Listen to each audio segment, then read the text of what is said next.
ये एक atheist channel है जो इस्लाम की सच्चाई मुस्लिम लोगों तक पहुंचाकर उन्हें ह्यूमैनिस्ट और रैशनलिस्ट बनाने की कोशिश करता है। हमारा मकसद मुस्लिम लोगों के प्रति किसी तरह की नफरत फैलाना या उन्हें नीचे दिखाना नहीं है।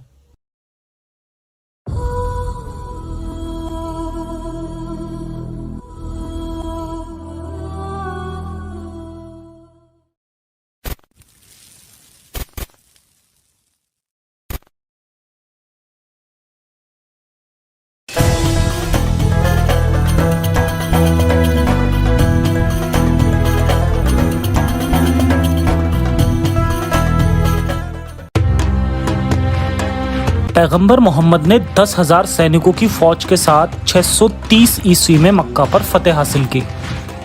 उसने अपने फौजी सरदारों को सिर्फ उन्हीं लोगों को कत्ल करने का हुक्म दिया जो कि उनसे लड़ते हैं।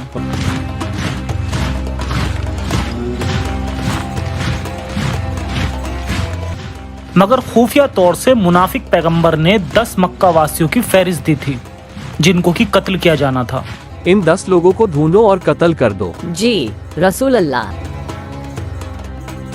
अब्दुल्ला इब्ने साद इब्न अबी सार नाम का एक जवां शख्स भी उन 10 लोगों में से एक था। ओह, वो यही है, ये जरूर मेरी ही फिराक में है। वो इब्ने सार को क्यों मारना चाहता था, इसका जवाब जानने के लिए हमें कई साल पीछे जाना होगा। कई साल पहले इब्ने सार कुरैश कबीले के एक अमीर परिवार जो कि कबीले का हुक्मरान था, उसका एक जवां शख्स था। वो और उस्मान इब्ने अफ़्फ़ान जो कि बाद में तीसरा खलीफा बना, आपस में एक ही माँ के दूध पिए हुए सौतेले भाई थे। उसका मानना था कि मोहम्मद एक असली पैगंबर था। ला इलाहा इल्लल्लाह मोहम्मद रसूलुल्लाह, अल्लाह के अलावा कोई और खुदा नहीं है, मोहम्मद अल्लाह का रसूल है। उसने मुसलमान बनने का फैसला लिया और मदीना में हिजरत करने के लिए मक्का को छोड़ दिया। अब मैं एक मुसलमान हूँ, मैं अपने पैगंबर के साथ रहना चाहता हूँ।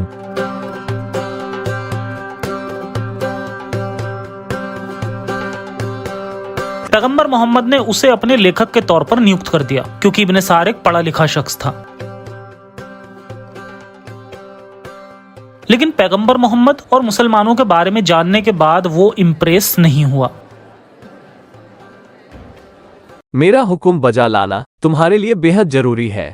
कुरान सूरा अल इमरान आयत 132।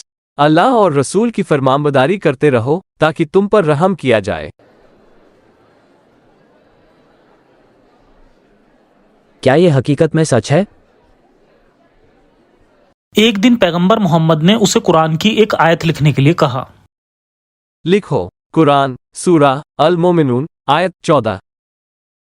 फिर हमने इस पानी की बूंद को जमा हुआ खून बना दिया, फिर जमे हुए खून को गोश्त की बोटी बना दिया, फिर गोश्त की बोटी को हड्डियां बना दिया, फिर हमने इन हड्डियों को गोश्त पहनाया, फिर उसे एक दूसरी सूरत बना दिया।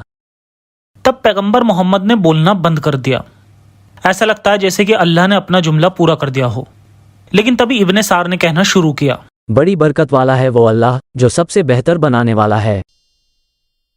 लिखो इसे भी लिख डालो, ये एकदम इसी तरह मुझ पर नाजिल हुई।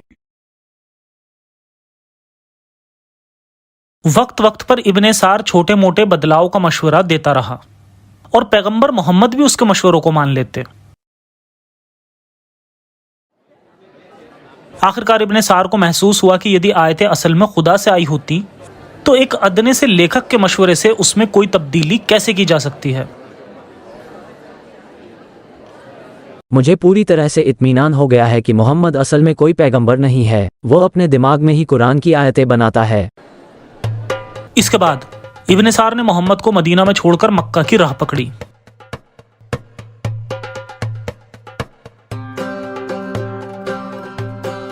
यदि मोहम्मद एक पैगंबर हो सकता है तो मैं भी अल्लाह का पैगंबर हो सकता हूँ। मक्का में उसने कुरैश कबीले के लोगों को वो सब कुछ बता दिया जो कि वो मोहम्मद के बारे में जानता था। मैं मोहम्मद को जैसे चाहे घुमा देता था। अगर वो कहता सबसे अक्लमंद तो मैं कहता सब कुछ जानने वाला। वो मेरी हर बात से मुत्फिक होता और उसे कुरान में लिखने के लिए कहता बेशक ये सही बात है। तो इस तरह से कुरान को लिखा गया।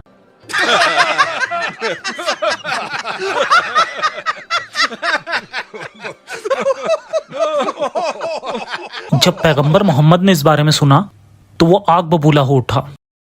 कुरान सूरा अल अनाम आयत 93 वर इससे बढ़कर जालिम कौन? जो अल्लाह पर झूठ बांधे या कहे मेरी तरफ वही की गई, हालांकि उसकी तरफ कोई वही नहीं भेजी गई, और जो कहे मैं भी अभी ऐसा कलाम उतार दूंगा जैसा अल्लाह ने उतारा है। और अगर तुम देखो जब जालिम मौत की सख्तियों में होते हैं और फरिश्ते हाथ फैलाते हुए कहते हैं कि अपनी जानें निकालो, आज तुम्हें जिल्लत का अजाब दिया जाएगा उसके बदले में जो तुम अल्लाह पर नाहक बातें कहते थे और इसकी आयतों से मगरूर रहते थे। फिर से वापस मक्का की फतह पर।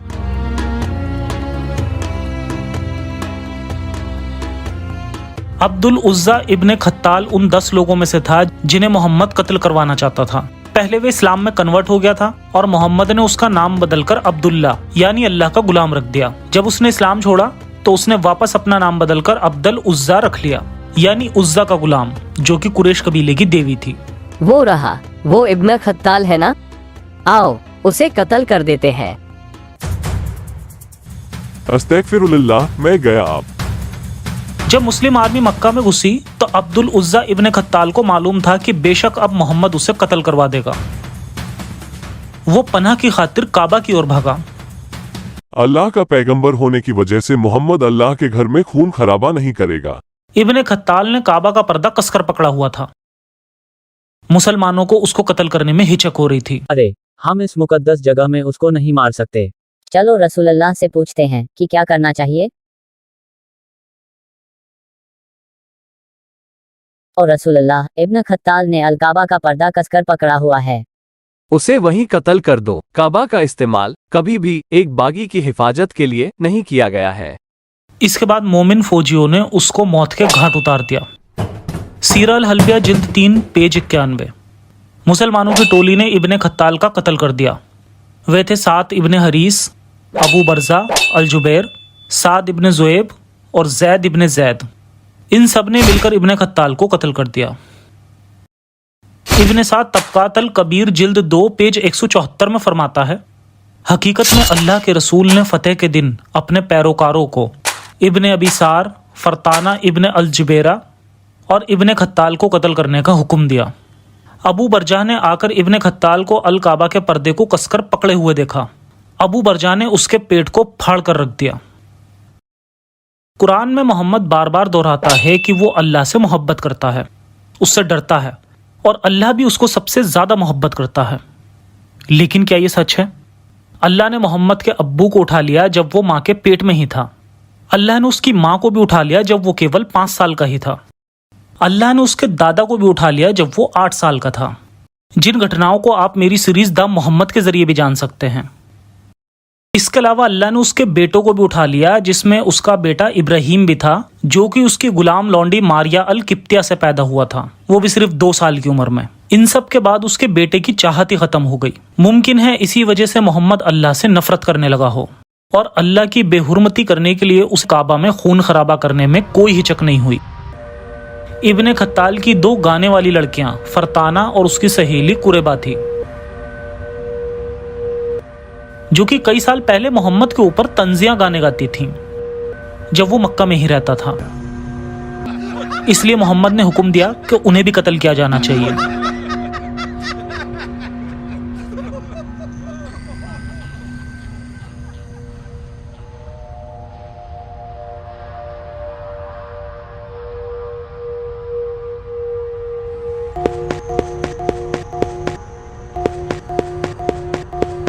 कुरेबा मारी गई, लेकिन फरताना भागने में कामयाब हो गई। ये गुलाम लड़कियां किसी भी तरह से पैगंबर मोहम्मद या इस्लाम के लिए खतरा नहीं थी। वो औरत कहाँ गई? उन्हें सिर्फ इसलिए मार डालने का हुक्म दिया गया क्योंकि उन्होंने मोहम्मद के बारे में कोई वाहियात गाना गाया था। बाद में अपनी जान बचाने के लिए फरताना ने इस्लाम कबूल कर लिया और पैगंबर मोहम्मद ने उसे माफ कर दिया। मोहम्मद अल्लाह का रसूल है। फरताना उमर इब्ने अल खत्ताब के राज तक जिंदा रही और उसके बाद किसी ने अल आफ्ता में घोड़ों के पैरों तले रौंदकर उसका भी कत्ल कर दिया। जब इब्ने सार ने इब्ने खत्ताल की मौत के बारे में सुना तो वो बहुत डर गया। वो सो कॉल पैगंबर मुझे यकीनन ही मार डालेगा। इब्ने सार ने अपने सौतेले भाई उस्मान से उसे कहीं छुपा लेने की गुजारिश की। भाई प्लीज, वो मेरा सिर कलम करवाना चाहता है। कुछ समय के लिए यहाँ छिप जाओ। हालात के सुधरने और शांत होने पर उस्मान इब्न सार को पैगंबर मोहम्मद के पास ले गया और उसे माफ कर देने की गुजारिश की। वह मेरा भाई है या रसूल अल्लाह, प्लीज इस पर कुछ रहम करें। मोहम्मद काफी देर तक खामोश रहा। वो जानता था कि उस्मान इब्न अफ़्फ़ान, जो कि उसका दामाद था और उसके सहाबाओं में सबसे वफादार था, यकीनी तौर पर नाराज हो जाएगा अगर उसने इब्न सार को कत्ल करने का हुक्म दिया। ठीक है, मैं इब्न सारह को मुआफ करता हूँ। शुक्रिया। या रसूल अल्लाह।